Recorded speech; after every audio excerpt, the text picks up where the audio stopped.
mbunge wangu wa hapa na ni mbunge wetu wa hapa, Honorable Chepkong'a. Unataka hapo chini kwa sababu wewe ulisema ulienda Bible school, ukapenda siasa kuliko injili ama? Asante sana.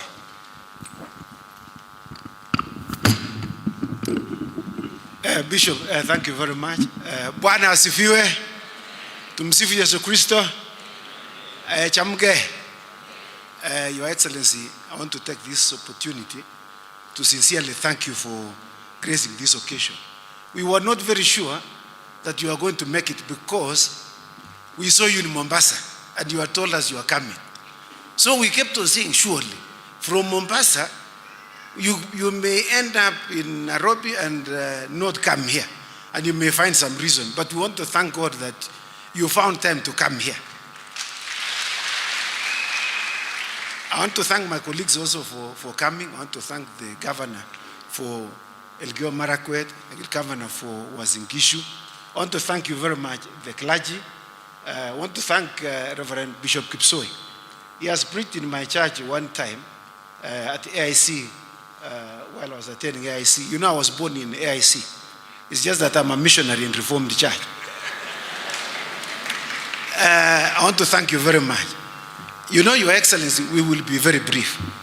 We have agreed with my colleagues, we are going to be very brief.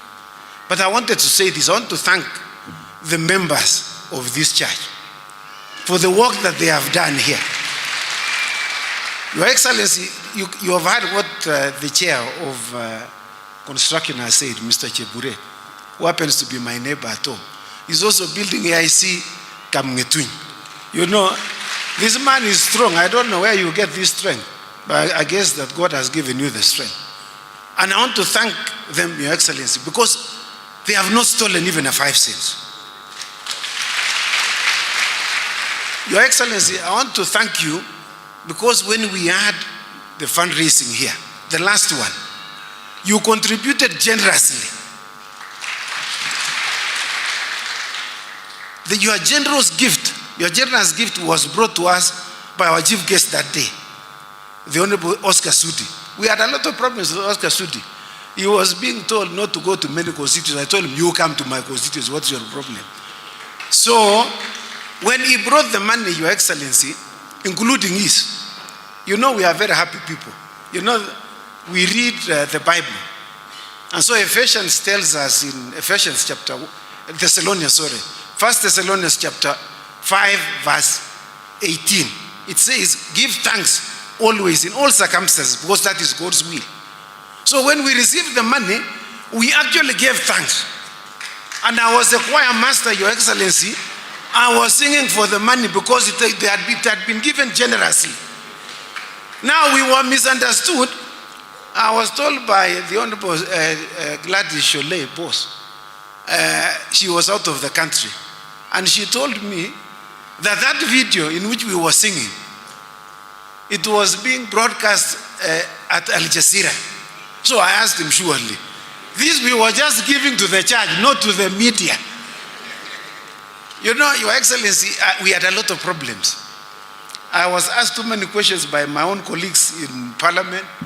And because of those questions, I came and asked my pastor, did we make a mistake? I thought you taught me that in Luke chapter 6 verse 38, which I was taught by Bishop Mayo, that give and it shall be given unto you.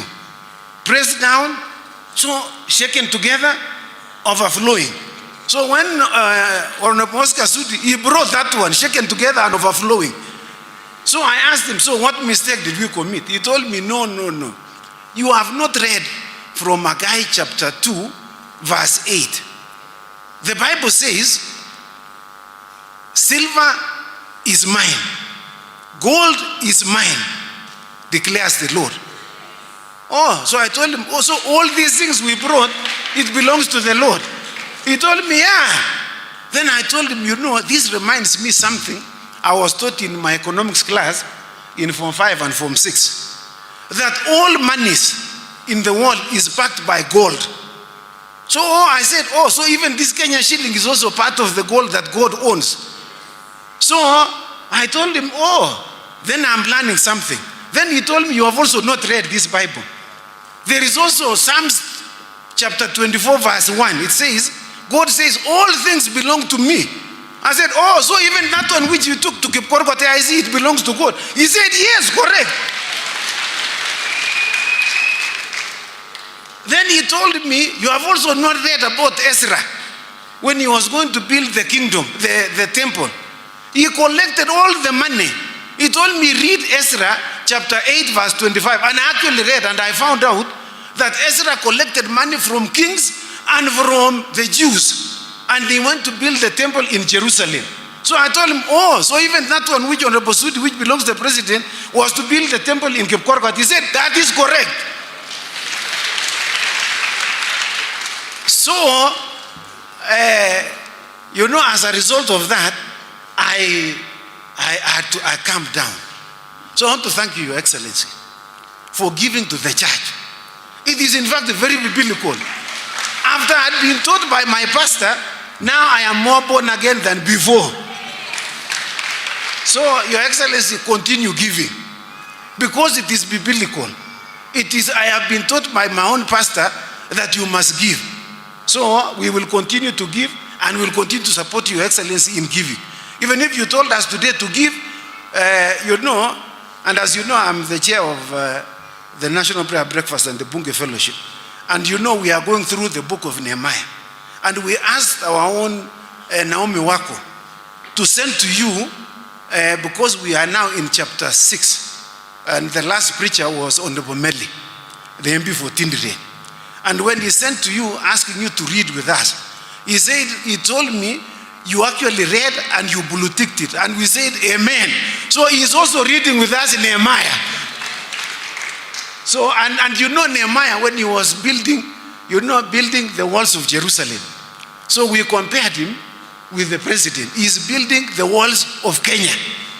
He's building the walls of Kenya, which were broken. You know, we will not speak politics today.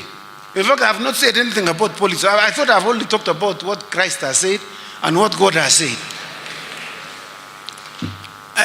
Your Excellency, with us are members of, we have a number of MCAs here, and I would just like to ask our own area member of County Assembly, Mr. Honorable Kirwa, to come and just introduce them. They don't need to say anything because we are in church. You know, the church has not, you know, the benediction has not been met. So please, it's just introduction.